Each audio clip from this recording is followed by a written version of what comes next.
Olá, graça e paz, tudo bem com você? Espero que sim.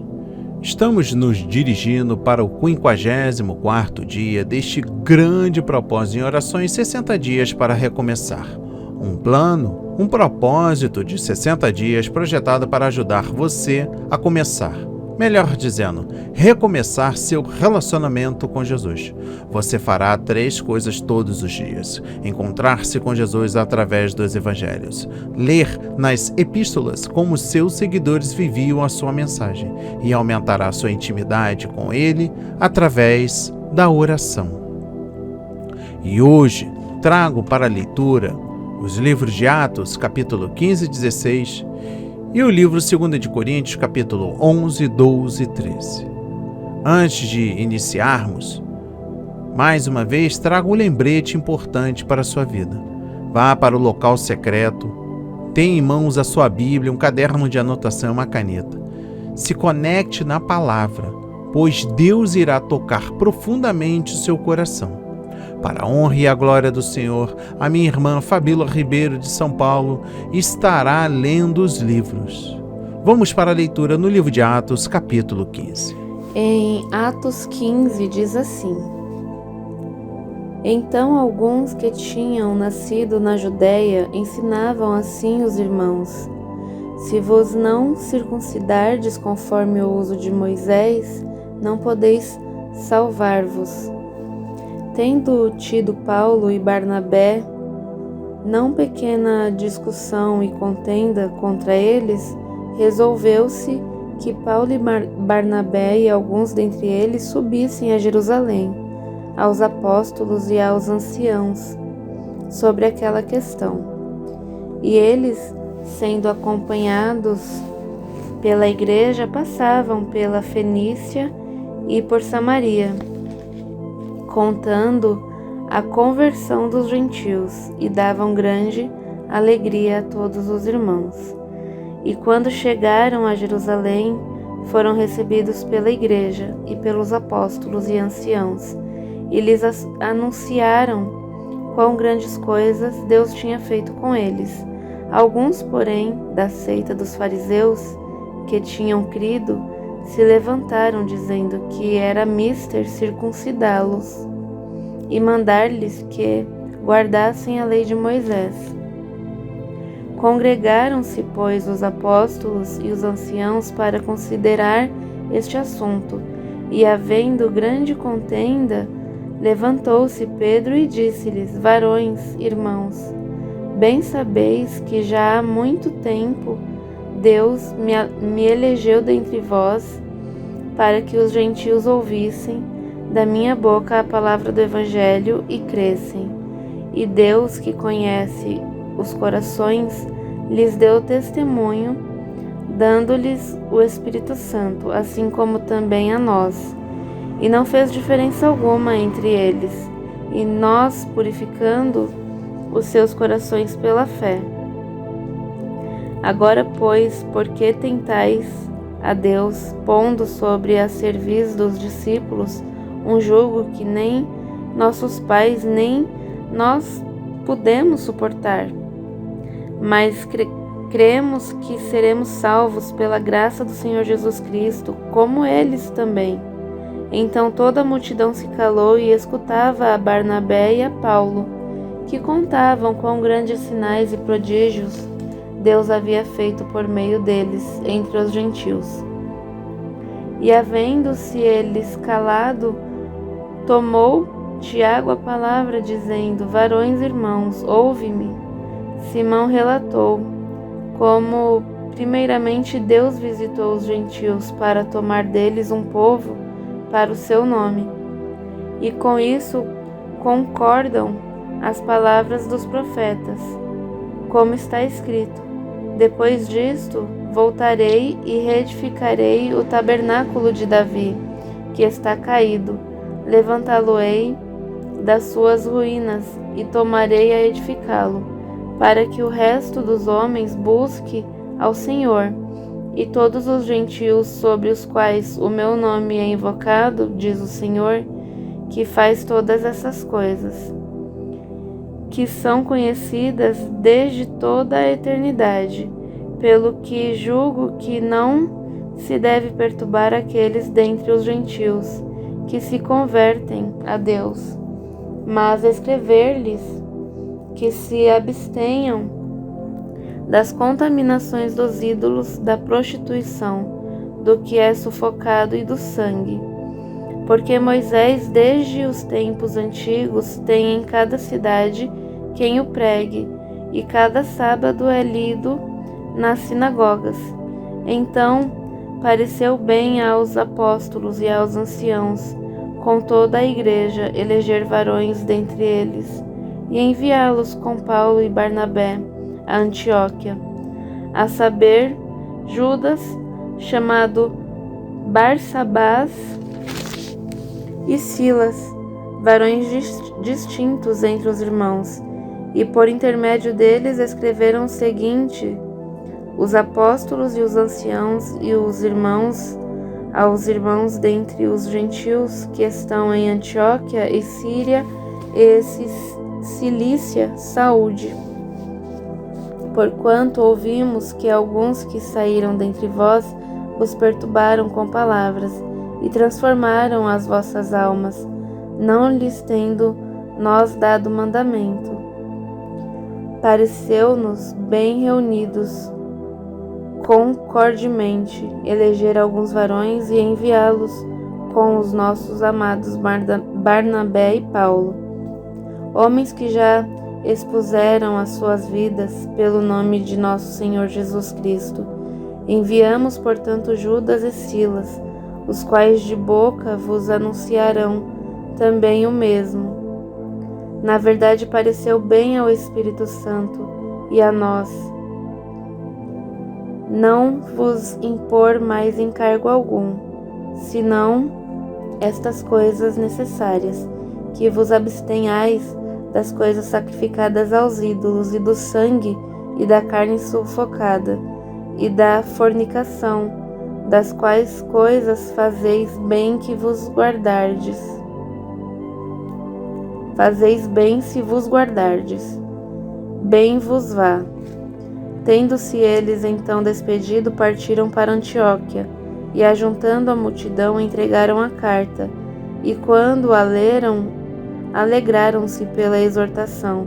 Depois Judas e Silas, que também eram profetas, exortaram e confirmaram os irmãos com muitas palavras. E tendo-se ali algum tempo, os irmãos os deixaram voltar em paz para os apóstolos. Mas pareceu bem a Silas ficar ali.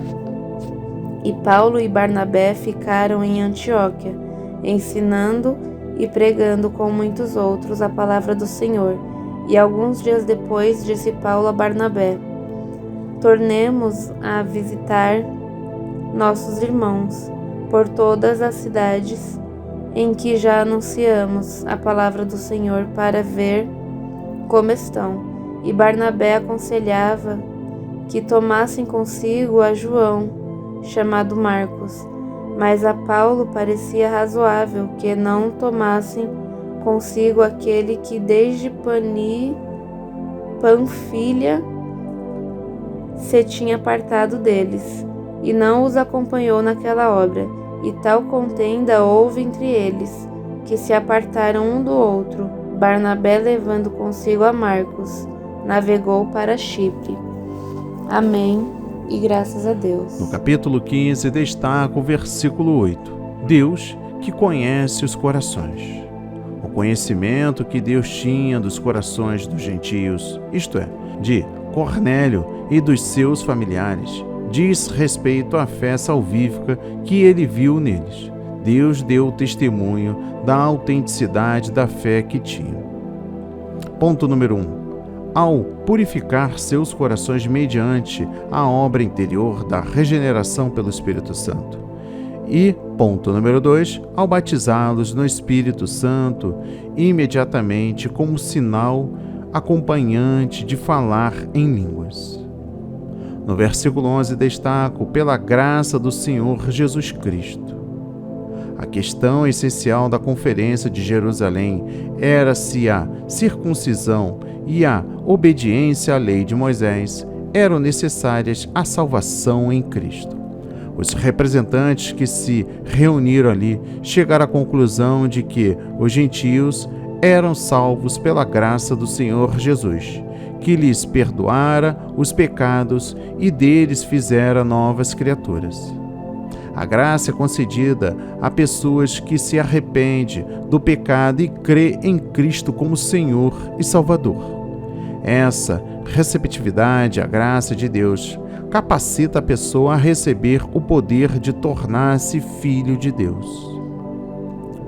No versículo 14 destaco: para tomar deles um povo. O plano de Deus para a presente era tirar dentre todas as nações um povo para si, para o seu nome. Esse corpo de Cristo, constituído daqueles que largaram o presente sistema mundano, ora, prepara-se na qualidade de noiva de Cristo. No versículo 16 destaco o tabernáculo de Davi. Tiago indica que a missão redentora de Cristo abrange tanto os judeus quanto os gentios. A tenda de Davi que caiu refere-se a um remanescente de Israel que sobrevive ao juízo divino. A primeira profecia de Amós declara o seguinte: ponto número 1. Deus julgará com destruição a nação pecaminosa de Israel, porém não totalmente. Ponto número 2. Ele destruirá todos os pecadores da casa de Jacó. Ponto número 3. Depois da destruição dos judeus ímpios, Deus a edificará como nos dias da antiguidade. Segundo, a salvação desse remanescente purificado dentre os judeus levará as nações a buscarem o Senhor. Noutros textos, Paulo diz a mesma coisa, referindo-se à bênção dos gentios como resultado do remanescente judaico de reconciliar-se com Deus. No versículo 28 destaco: pareceu bem ao Espírito Santo. A conferência de Jerusalém foi dirigida pelo Espírito Santo. Jesus prometera que o Espírito Santo guiaria os fiéis em toda a verdade. As decisões da igreja não devem ser tomadas pelo homem apenas. Este deve buscar a direção do Espírito mediante oração e jejum e a fidelidade à palavra de Deus até que a vontade divina seja claramente discernida. A igreja, para ser realmente a igreja de Cristo, deve ouvir o que o Espírito diz às igrejas locais. No versículo 29, destaco que vós abstenhais. O Espírito Santo estabeleceu certos limites que possibilitam a convivência harmoniosa entre os cristãos judaicos e seus irmãos gentios. Os gentios deviam se abster de certas práticas consideradas ofensivas aos judeus.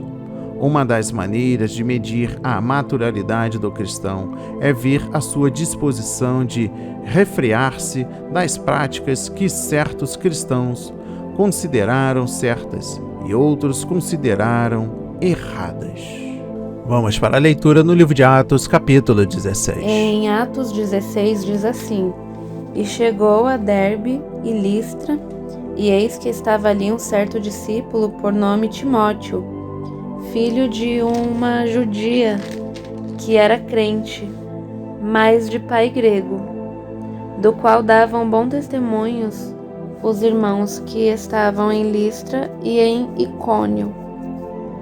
Paulo quis que este fosse com ele, e tomando-o, o circuncidou, por causa dos judeus que estavam naqueles lugares, porque todos sabiam que seu pai era grego, e quando iam passando pela cidade, lhes entregavam para serem observados os decretos que haviam sido estabelecidos pelos apóstolos e anciãos em Jerusalém, de sorte que as igrejas eram confirmadas na fé, e cada dia cresciam em número. E passando pela Frígia e pela província da Galácia, foram impedidos pelo Espírito Santo de anunciar a palavra na Ásia. E quando chegaram a Mísia, intentavam ir para Bitínia, mas o Espírito de Jesus não lhe permitiu. E tendo passado por Mísia, desceram a Troas. E Paulo teve de noite uma visão em que se apresentou um varão da Macedônia e lhe rogou, dizendo: passa a Macedônia e ajuda-nos. E logo depois desta visão procuramos partir para a Macedônia, concluindo que o Senhor nos chamava para lhes anunciarmos o Evangelho. E navegando em Troas, fomos correndo em caminho direito para a Samotrácia, e no dia seguinte para Nápoles, e dali para Filipos, que é a primeira cidade desta parte da Macedônia, e é uma colônia. E estivemos alguns dias nesta cidade, e no dia de sábado saímos fora das portas, para a beira do rio, onde julgávamos ter lugar para a oração, e assentando-nos, falamos às mulheres que ali se ajuntaram. E uma certa mulher chamada Lídia, vendedora de púrpura, da cidade de Tiatira, e que servia a Deus, nos ouvia, e o Senhor lhe abriu o coração para que estivesse atenta ao que Paulo dizia. E depois que foi batizada, ela e a sua casa, nos rogou, dizendo: se haveis julgado que eu seja fiel ao Senhor, entrai em minha casa e ficai ali. E nos constrangeu a isso. E aconteceu que, indo nós à oração, nos saiu ao encontro uma jovem que tinha espírito de adivinhação, a qual, adivinhando, dava grande lucro aos seus senhores. Esta, seguindo a Paulo e a nós, clamava, dizendo: estes homens que nos anunciam o caminho da salvação são servos de Deus Altíssimo. E isto fez ela por muitos dias. Mas Paulo, perturbado, voltou-se e disse ao Espírito: em nome de Jesus Cristo, te mando que saias dela. E na mesma hora saiu. E vendo seus senhores que a esperança do seu lucro estava perdida, prenderam Paulo e Silas e os levaram à praça, à presença dos magistrados. E apresentando-os aos magistrados, disseram: estes homens, sendo judeus, perturbaram a nossa cidade e nos expõem costumes que nos não é lícito receber nem praticar, visto que somos romanos. E a multidão se levantou unida contra eles, e os magistrados, rasgando-lhes os vestidos, mandaram açoitá-los com varas. E, havendo-lhes dado muitos açoites, os lançaram na prisão, mandando ao carcereiro que os guardasse com segurança, o qual, tendo recebido tal ordem, os lançou no cárcere interior e lhes segurou os pés no tronco. E perto da meia-noite, Paulo e Silas oravam e cantavam hinos a Deus, e os outros presos os escutavam.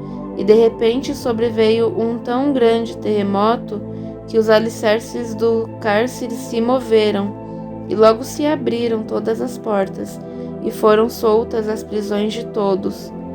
E acordando o carcereiro, e vendo abertas as portas da prisão, tirou a espada e quis matar-se, cuidando que os presos já tinham fugido. Mas Paulo clamou com grande voz, dizendo: não te faças nenhum mal, que todos aqui estamos. E pedindo luz, saltou dentro e todo trêmulo se prostrou ante Paulo e Silas, e tirando-os para fora disse: senhores, que é necessário que eu faça para me salvar? E eles disseram: crê no Senhor Jesus Cristo e serás salvo, tu e a tua casa. E lhe pregavam a palavra do Senhor e a todos os que estavam em sua casa. E tomando-os ele consigo, naquela mesma hora da noite, lavou-lhes os vergões, e logo foi batizado ele e todos os seus. E levando-os à sua casa, lhes pôs à mesa, e na sua crença em Deus alegrou-se com toda a sua casa. E sendo já dia, os magistrados mandaram quadrilheiros, dizendo: soltai aqueles homens. E o carcereiro anunciou a Paulo estas palavras, dizendo: os magistrados mandaram que vos soltasse agora, pois sai e ide em paz. Mas Paulo replicou: açoitaram-nos publicamente, e sem sermos condenados, sendo homens romanos, nos lançaram na prisão, e agora encobertamente nos lançam fora? Não será assim, mas venham eles mesmos e tirem-nos para fora. E os quadrilheiros foram dizer aos magistrados essas palavras, e eles temeram, ouvindo que eram romanos, e vindo lhes dirigiam súplicas, e tirando-os para fora, lhes pediram que saíssem da cidade. E saindo da prisão, entraram em casa de Lídia, e vendo os irmãos, os confortaram, e depois partiram. Amém, e graças a Deus. No capítulo 16, destaca o versículo 6. Impedidos pelo Espírito Santo. Toda a iniciativa do Evangelho e na atividade missionária, especialmente no caso das viagens missionárias registradas em Atos, deve ser orientada pelo Espírito Santo, como vemos em Atos capítulo 1, versículo 8, no capítulo 2, versículos 14 a 41, capítulo 4, versículos 8 a 12 e 31, capítulo 8, dos versículos 26 a 29, 39 a 40. A orientação aqui pode ter ocorrido em forma de revelação profética, de um impulso interior, de circunstâncias externas ou visões. Pelo impulso do Espírito, avançaram para levar o Evangelho aos não salvos.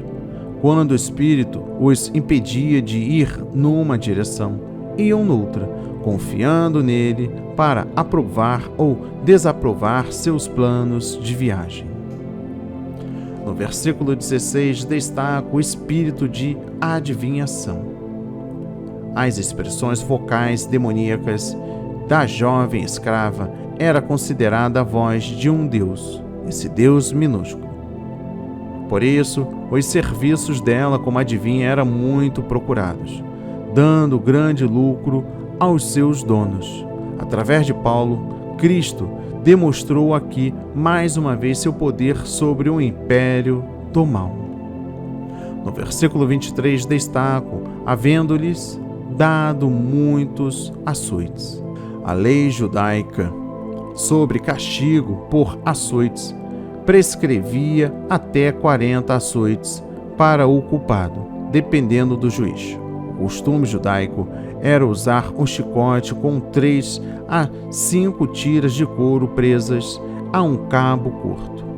Aqui trata-se do costume romano, que usava a vara. Os açoites eram aplicados ao corpo desnudo e preso. Dependendo do juiz romano, este castigo podia ser terrivelmente cruel, por não estar fixado em lei o número de açoites por castigo. Muitas vezes, o preso morria em consequência dos açoites.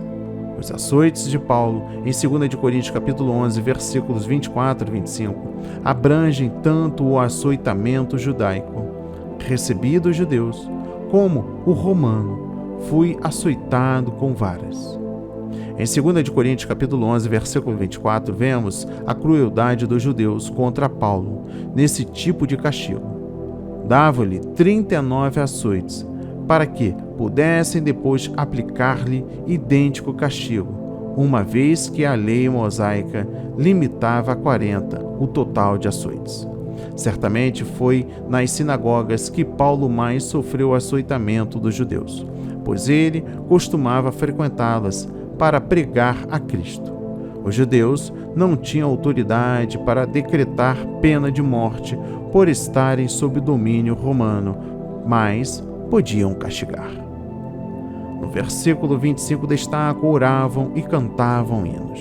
Paulo e Silas estavam sofrendo a humilhação do encarceramento, tendo seus pés presos ao tronco e as costas laceradas por açoites. No meio desse sofrimento, no entanto, oravam e cantavam hinos de louvor a Deus. Aprendemos da experiência missionária deles. Primeiro, que a alegria do crente vem do interior e independe das circunstâncias externas. A perseguição não pode destruir nossa paz e nossa alegria. Segundo, que os inimigos de Cristo não poderão destruir a fé em Deus e o amor por Ele que o crente tem. Terceiro, que mesmo no meio das piores circunstâncias, Deus dá graça suficiente àqueles que estão na sua vontade e que sofrem por amor ao seu nome.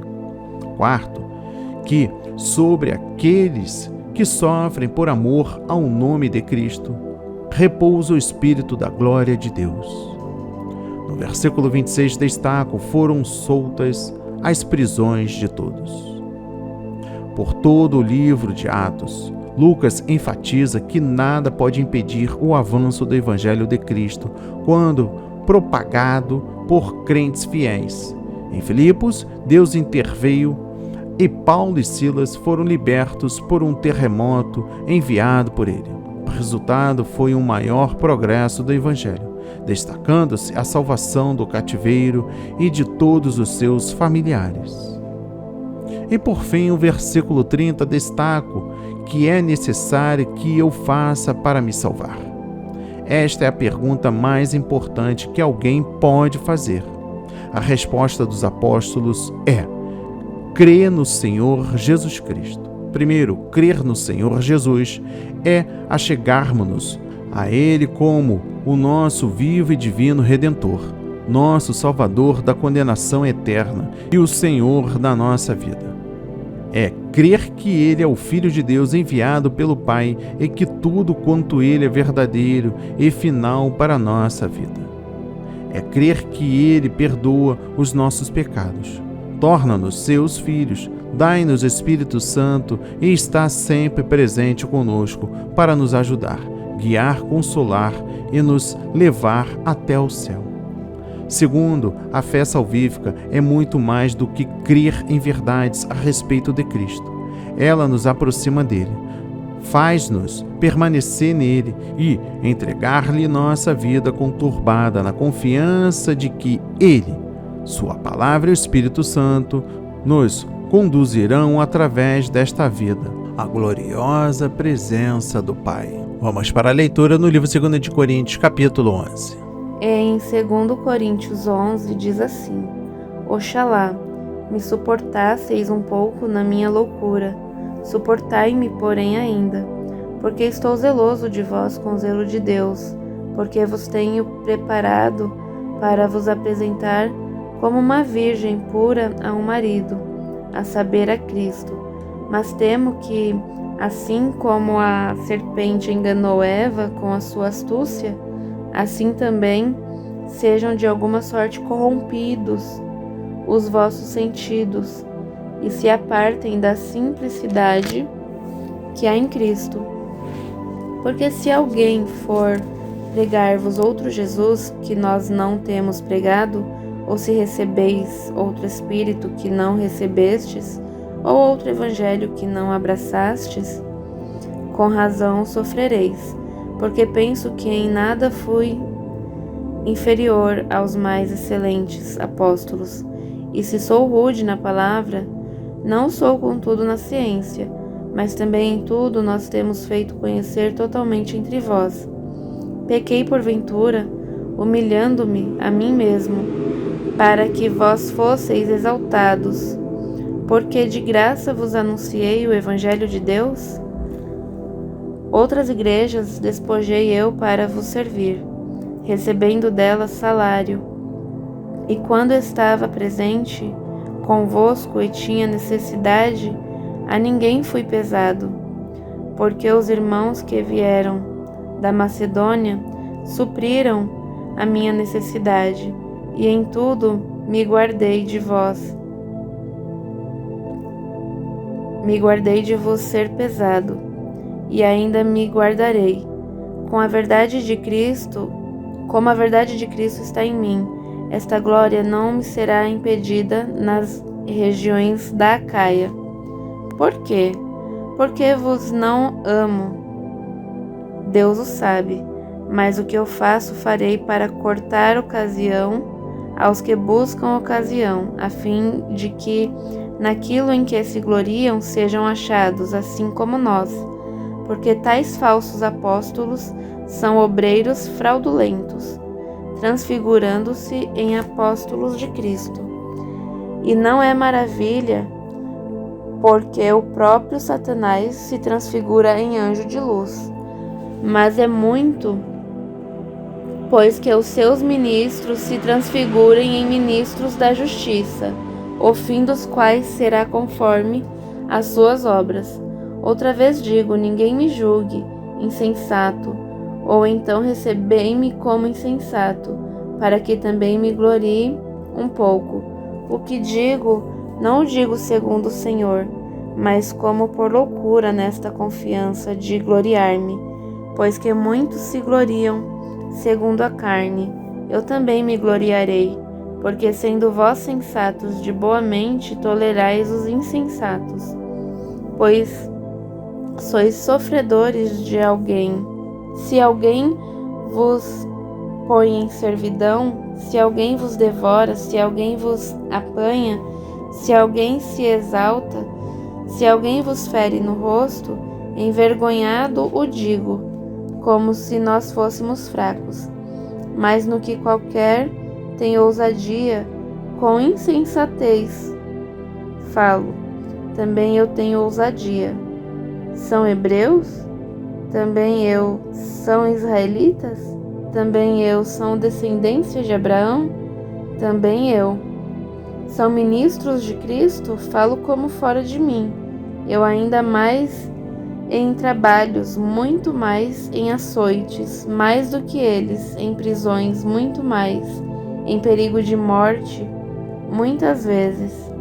Recebi dos judeus 5 quarentenas de açoites menos 1. 3 vezes fui açoitado com varas, uma vez fui apedrejado, 3 vezes sofri naufrágio, uma noite e um dia passei no abismo. Em viagens muitas vezes, em perigos de rios, em perigos de salteadores, em perigos dos da minha nação, em perigos dos gentios, em perigos na cidade, em perigos no deserto, em perigos no mar, em perigos entre os falsos irmãos, em trabalhos e fadiga, em vigílias muitas vezes, em fome e sede, em jejum muitas vezes, em frio e nudez, além das coisas exteriores. Me oprime cada dia o cuidado de todas as igrejas. Quem enfraquece, que eu também não enfraqueça? Quem se escandaliza, que eu me não abrase? Se convém gloriar-me, gloriar-me-ei, no que diz respeito à minha fraqueza. O Deus e Pai de nosso Senhor Jesus Cristo, que é eternamente bendito, sabe que não minto. Em Damasco, o que governava sob o rei Aretas, pôs guardas às portas da cidade dos damascenos para me prenderem, e fui descido num cesto por uma janela da muralha, e assim escapei das suas mãos. Amém, e graças a Deus. No capítulo 11, destaco o versículo 3. Corrompidos os vossos sentimentos. Alguns em Corinto enfrentavam o grave perigo de serem enganados por falsos pregadores e de aceitarem um evangelho distorcido. Ao acolherem os ensinos desses obreiros fraudulentos, afastavam-se da sua devoção sincera a Cristo. Nas igrejas dos nossos dias, também há os que se apresentam como ministros da justiça, mas cujos ensinamentos contradizem a palavra de Deus e levam seus seguidores ao naufrágio espiritual. Precisamos precaver-nos contra estes. Alguém pregar outro evangelho. Preste atenção na mensagem no versículo 4. Os falsos mestres podem declarar que a revelação bíblica é verdadeira e, ao mesmo tempo, afirmar que possuem revelações extras bíblicas ou conhecimento de igual autoridade às Escrituras e válidos para a igreja inteira. Esses falsos ensinos geralmente envolvem a fé cristã num sincretismo de outras religiões e filosofias. Resultam daí os seguintes erros. Primeiro, a suposta nova revelação é colocada no mesmo nível de autoridade que a revelação bíblica apostólica original. Segundo, as Escrituras ocupam um lugar secundário e Cristo é colocado em lugar inferior em relação aos santos ou fundadores de um movimento ou igreja. Terceiro, os falsos mestres alegam ter uma compreensão mais profunda ou exclusiva das supostas revelações ocultas nas Escrituras. Obreiros fraudulentos, transfigurando-se em apóstolos. Preste atenção na mensagem no versículo 13. Satanás, o grande enganador, utiliza homens maus como seus agentes, transformando-o em falsos apóstolos e obreiros fraudulentos. Primeiro, a Bíblia diz que esses ministros e líderes enganosos são pessoas que, capacitadas por Satanás, ponto número 1, dão a impressão de realizarem grandes coisas na obra de Deus. Ponto número 2, pregam mensagens evangélicas atraentes. E ponto número 3, aparentam ser pessoas santas, mas na realidade rejeitam a piedade e negam a sua eficácia. Segundo, esses obreiros se disfarçam em apóstolo de Cristo e ministros da justiça. Dessa maneira, imitam os verdadeiros ministros de Cristo e colocam na sua mensagem toda aparência de piedade. Parecem sinceramente solícitos e amorosos e falam em perdão, paz, felicidade, fraternidade e muitas outras coisas construtivas, mas vivem sob a influência de Satanás. O evangelho deles é geralmente segundo o raciocínio humano e não uma interpretação verdadeira da revelação de Deus, como termo nas Escrituras. A sua mensagem não é segundo a doutrina apostólica do Novo Testamento. Terceiro, todos os crentes devem precaver-se desses ministros e líderes enganosos e não devem se deixar levar pelo carisma deles, nem por sua eloquência, preparo, milagres, altas estatísticas ou mensagem popular. Quarto, todos os líderes religiosos devem ser julgados de conformidade com a sua santidade e fidelidade ante a redenção pelo sangue de Jesus Cristo e o Evangelho, conforme ensinam Jesus e os seus escritores do Novo Testamento. Os sofrimentos de Paulo. Preste atenção na mensagem no versículo 23.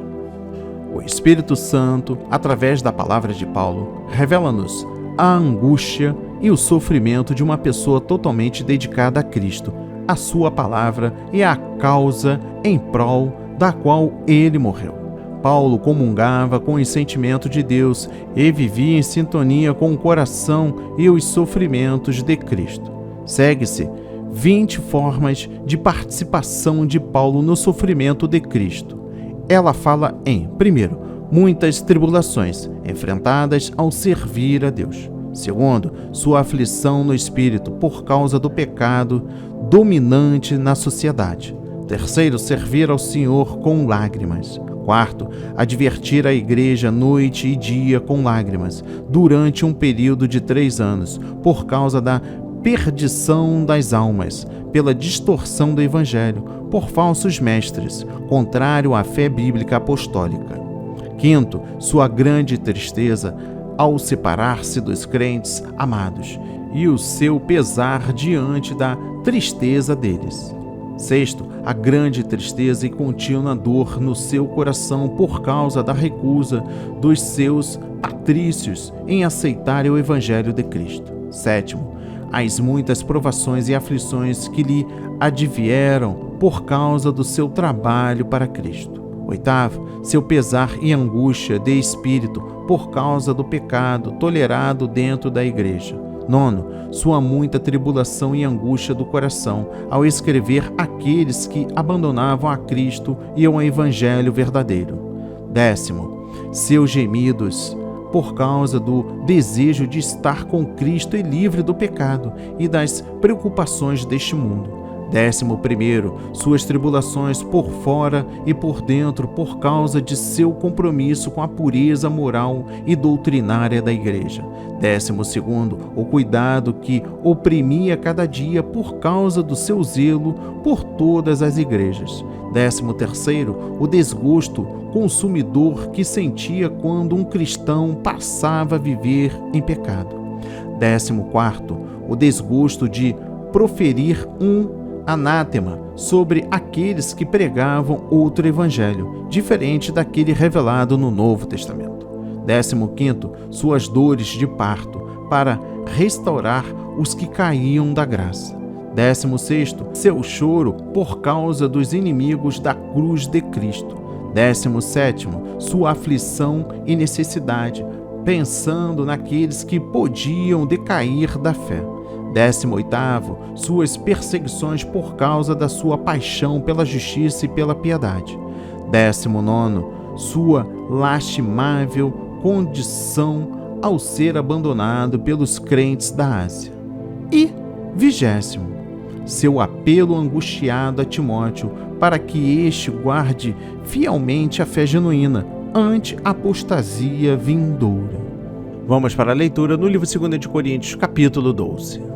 Em 2 Coríntios 12 diz assim: Em verdade que não convém gloriar-me, mas passarei as visões e revelações do Senhor. Conheço um homem em Cristo que há 14 anos, se no corpo não sei, se fora do corpo não sei, Deus o sabe, foi arrebatado até ao 3º céu. E sei que o tal homem, se no corpo, se fora do corpo, não sei, Deus o sabe, foi arrebatado ao paraíso e ouviu palavras inefáveis de que ao homem não é lícito falar. De um assim me gloriarei. Eu, mais de mim mesmo, não me gloriarei, senão nas minhas fraquezas. Porque se quiser gloriar-me, não serei nécio, porque direi a verdade, mas deixo isso para que ninguém cuide de mim mais do que em mim vê ou de mim ouve. E para que me não exaltasse pelas excelências das revelações, foi-me dado um espinho na carne, a saber, um mensageiro de Satanás para me esbofetear, a fim de me não exaltar. Acerca do qual 3 vezes orei ao Senhor para que me desviasse de mim. E disse-me: a minha graça te basta, porque o meu poder se aperfeiçoa na fraqueza. De boa vontade, pois, me gloriarei nas minhas fraquezas, para que em mim habite o poder de Cristo. Pelo que sinto prazer nas fraquezas, nas injúrias, nas necessidades, nas perseguições, nas angústias, por amor de Cristo. Porque quando estou fraco, então sou forte. Fui nécio em gloriar-me, vós me constrangestes, porque eu devia ser louvado por vós, visto que em nada fui inferior aos mais excelentes apóstolos, ainda que nada sou. Os sinais do meu apostolado foram manifestados entre vós com toda a paciência, por sinais, prodígios e maravilhas. Porque em que tendes vós sido inferiores às outras igrejas, a não ser que eu mesmo vos não fui pesado? Perdoai-me este agravo. Eis aqui, estou pronto para, pela 3ª vez, ir ter convosco, e não vos serei pesado, pois que não busco o que é vosso, mas sim a vós.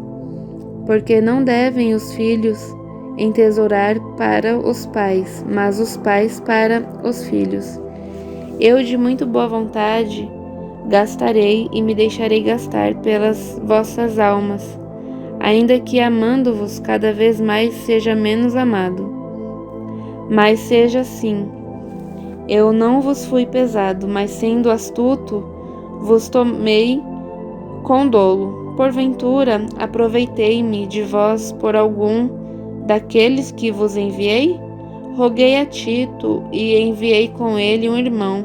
Porventura Tito se aproveitou de vós? Não andamos, porventura, no mesmo espírito, sobre as mesmas pisadas? Cuidais que ainda nos desculpamos convosco? Falamos em Cristo perante Deus, e tudo isto, ó amados, para a vossa edificação. Porque creio que, quando chegar, vos não ache como eu queria, e eu seja achado de vós como não quereríeis, que de alguma maneira haja pendências, invejas, iras, porfias, detrações, mexericos, orgulhos, tumultos, que quando for outra vez o meu Deus me humilhe para convosco, e chore por muitos daqueles que dantes pecaram, e não se arrependeram da imundícia e prostituição e desonestidade que cometeram. Amém. E graças a Deus. Capítulo 12, destaco o versículo 2. O homem em Cristo. Paulo se refere a si mesmo como um homem em Cristo, que foi levado ao céu, a fim de receber revelações, provavelmente a respeito do Evangelho de Cristo e das glórias indescritíveis do céu, reservadas aos crentes. Esse grande privilégio e revelação concedidos a Paulo fortaleceram-no e capacitaram-no a suportar os sofrimentos prolongados e severos que lhe sobrevieram durante seu ministério apostólico. Terceiro céu. Preste atenção na mensagem ainda no versículo 2. As Escrituras indicam que há 3 lugares chamados céu. Ponto número 1. O primeiro céu é a atmosfera que circunda a terra. Ponto número 2. O segundo céu é o das estrelas. E ponto número 3. O terceiro céu, também chamado paraíso, é a habitação de Deus e o lar de todos os salvos que já daqui partiram. Sua localização exata não está revelada. Um espinho na carne. Preste atenção na mensagem no versículo 7. A palavra espinho comunica a ideia de dor, de aflição, de sofrimento, de humilhação e de enfermidades físicas, mas não de tentação para pecar. Primeiro, o espinho de Paulo permanece indefinido, de modo que aqueles que têm espinho na vida podem, assim, explicar a si mesmo a lição espiritual dessa passagem. Segundo, o espinho de Paulo pode ter sido uma ação demoníaca contra ele, permitida por Deus, mas por ele limitada. Terceiro, ao mesmo tempo, esse espinho de Paulo lhe foi dado para impedir que se orgulhasse a respeito das revelações que recebera. Quarto, o espinho de Paulo tornou-o mais dependente da graça divina. 3 vezes orei ao Senhor. Preste atenção na mensagem no versículo 8. Muitas vezes, quando Deus responde a oração sincera com um não, é porque algo muito melhor Ele vai conceder. A minha graça te basta. Preste atenção na mensagem no versículo 9. A graça é a presença, o favor e o poder de Deus em nossa vida. É uma força, um poder celestial ortogado àqueles que invocam a Deus. Essa graça descerá sobre o crente fiel que suportar suas fraquezas e dificuldades por amor ao Evangelho. Primeiro, quanto maior a nossa fraqueza e provações ao servirmos a Cristo, tanto mais graça de Deus nos dará para cumprir a sua vontade.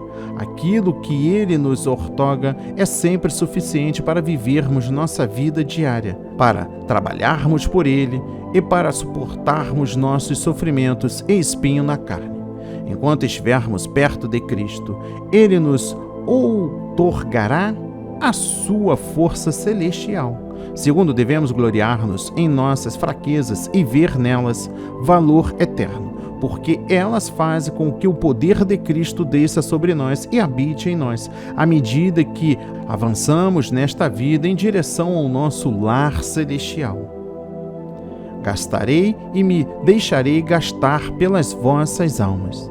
Preste atenção na mensagem no versículo 15.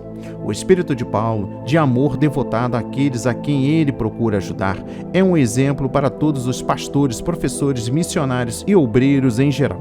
Suas palavras retratam seu amor devotado, como o de um pai por seus filhos.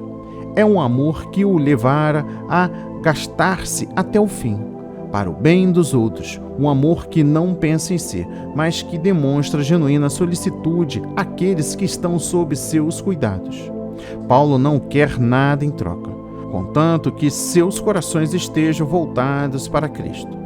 Todo fiel ministro do Evangelho deve possuir esse tipo de amor. Detrações mexericos.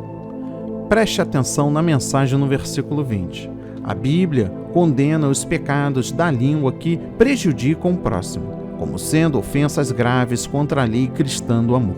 Qualquer tipo de conversa que rebaixe o próximo ou que difama seu caráter deve ser reprovada.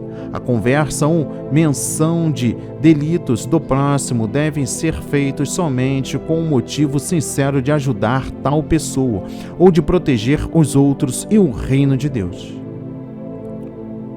Chore por muitos daqueles que pecaram. Preste atenção na mensagem no versículo 21. Os ministros cristãos devem chorar por aqueles na igreja que se recusam a arrepender-se do seu pecado e abandoná-lo, pois estão espiritualmente mortos. A mensagem trágica para eles é a palavra que Paulo dirige aos Coríntios, aos Gálatas e aos Efésios. Palavra essa que declara a sua exclusão do reino de Deus. Vamos para a leitura no livro 2 de Coríntios, capítulo 13. Em 2 Coríntios 13, diz assim: É esta a terceira vez que vou ter convosco. Por boca de 2 ou 3 testemunhas será confirmada toda a palavra. Já anteriormente o disse e segunda vez o digo, como quando estava presente, mas agora, estando ausente, o digo aos que antes pecaram, e a todos os mais, que se outra vez for, não lhes perdoarei, visto que buscai uma prova de Cristo, que fala em mim, o qual não é fraco para convosco, antes é poderoso entre vós. Porque ainda que foi crucificado por fraqueza, vive contudo pelo poder de Deus, porque nós também somos fracos nele, mas vivemos com ele pelo poder de Deus em vós. Examinai-vos a vós mesmos, se permaneceis na fé, provai-vos a vós mesmos, ou não sabeis quanto a vós mesmo que Jesus Cristo está em vós? Se não é que já estáis reprovados. Mas espero que entendereis que nós não somos reprovados. Oro eu, rogo a Deus, que não façais mal algum, não para que sejamos achados aprovados, mas para que vós façais o bem, embora nós sejamos como reprovados. Porque nada podemos contra a verdade, senão pela verdade. Porque nos regozijamos de estar fracos, quando vós estáis fortes, e o que desejamos é a vossa perfeição. Portanto, escrevo estas coisas, estando ausente, para que, estando presente, não use de rigor segundo o poder que o Senhor me deu, para edificação e não para destruição. Quanto ao mais, irmãos, regozijai-vos, sede perfeitos, sede consolados, sede de um mesmo parecer, vivei em paz, e o Deus de amor e de paz será convosco. Saudai-vos uns aos outros com ósculo santo. Todos os santos os saúdam. A graça do Senhor Jesus Cristo e o amor de Deus e a comunhão do Espírito Santo seja com vós todos. Amém. Amém. E graças a Deus. Destaca o versículo 2. Não lhes perdoarei. O amor do pastor aos membros da sua igreja requer austeridade e não somente afeição. Chega a hora em que a paciência termina a sua caminhada e, para o bem da igreja, os transgressores não devem ser mais tolerados. É o caso, então, da santa justiça e não de indulgência. Examinai-vos se permaneceis na fé. Preste atenção na mensagem no versículo 5. Nenhum conhecimento é tão importante para os crentes como a certeza de que têm a vida eterna. Todos os cristãos professos devem examinar a si mesmo para não ver se a sua salvação é uma realidade presente. E por fim, o versículo 13. Graça, amor, comunhão. As bênçãos impetradas por Paulo dá testemunho de crenças na Trindade, mantida pela Igreja no Novo Testamento. Paulo ora para que os coríntios tenham continuamente a experiência, primeiro, na graça de Cristo, isto é, na sua presença, poder, misericórdia e consolo. Segundo, do amor paternal de Deus, com todas as suas bênçãos. E terceiro, da comunhão cada vez mais profunda com o Espírito Santo, sendo essa tríplice realidade uma bênção sempre presente em nossa vida. Nossa salvação está garantida. Que a palavra de hoje toque o seu coração, transforme a sua vida para a honra e a glória do Senhor. Receba esta palavra de fé, de esperança para a sua vida. Oremos. Pai amado, bendito Senhor, meu Deus e meu Pai, pois teu é o reino, o poder e a glória para sempre, meu Pai. Jesus, eu te amo com todo o meu coração, alma, mente e corpo. Eu amo o meu próximo como a mim mesmo. Comprometo-me hoje a promover o seu reino para a sua glória. Louvado seja o Senhor, seu santo nome. Amém e graças a Deus.